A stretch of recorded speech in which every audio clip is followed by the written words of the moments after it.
এইরকম একটা ইফেক্ট কিভাবে তৈরি করব সেটা আজকে দেখব। এগুলো ডিলিট করে দিলাম।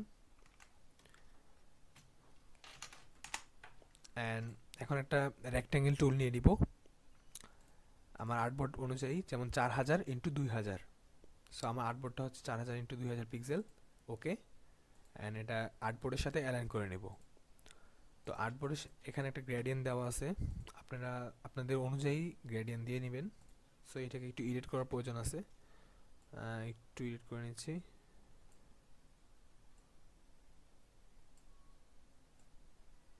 একটু আচ্ছা, এখন আমাদের আরও দুইটা শেপ ক্রিয়েট করতে হবে। এখান থেকে ইলিপস টুলে যাব, অ্যান্ড ইলিপস নিব একটা, অ্যান্ড এটাকে গ্রেডিয়েন্ট দিতে হবে। সো আমরা যেটা ব্লু আছে এটা হচ্ছে এখান থেকে ইয়েলো করে দিব। অ্যান্ড সরি, এটার আগে হচ্ছে আমাদের যে এখানে গ্রেডিয়েন্টটা ইউজ করব সেটা হচ্ছে লাইনার গ্রেডিয়েন্টটা যেটা আছে এটা ইউজ করব। সো তারপর হচ্ছে ইয়েলো করে দিব, অ্যান্ড ব্ল্যাকটা আমরা পেস্ট কালার করে দিব, লাইক এই টাইপের। ইয়েলোটাকে একটু বাড়াবো, এতটুকু তো হয়ে গেছে। অ্যান্ড আরেকটা কপি করব। সো এটাকে করে দিব একটু রেড টাইপের, যেমন এটা রেড, অ্যান্ড এটা হচ্ছে গ্রিন। আচ্ছা, সো দুইটা একসাথে সিলেক্ট করব। অবজেক্ট, অবজেক্ট থেকে ব্লেন্ড, ব্লেন্ড থেকে হচ্ছে মেক। অ্যান্ড এখানে আমাদের পেন্সিল টুল দিয়ে কিছু কাজ আছে। পেন্সিল টুল দিয়ে হচ্ছে এইভাবে একটা ড্র করব। ড্রটা সুন্দর হয়নি, আপনারা আপনাদের মতো করে সরি ড্র করে নেবেন। আচ্ছা, দুইটা একসাথে সিলেক্ট করবেন। সিলেক্ট করার পর অবজেক্ট, অবজেক্ট থেকে ব্লেন্ড অ্যান্ড রিপ্লেস স্পাইন করে দেবেন। অ্যান্ড এটাকে এখানে দেখবেন যে একটা ব্ল্যান্ড টুল আছে, ডাবল ক্লিক করবেন।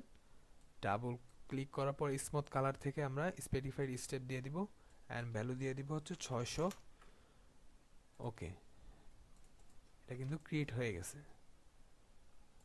তো এটা এরকম করে নিতে পারেন।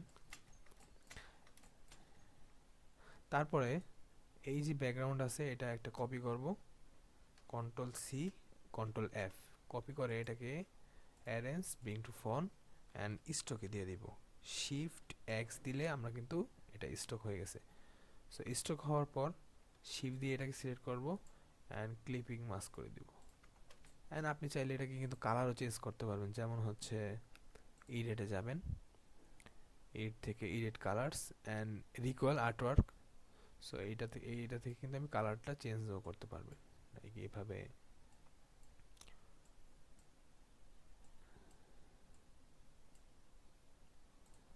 এটা সুন্দর দেখা যাচ্ছে।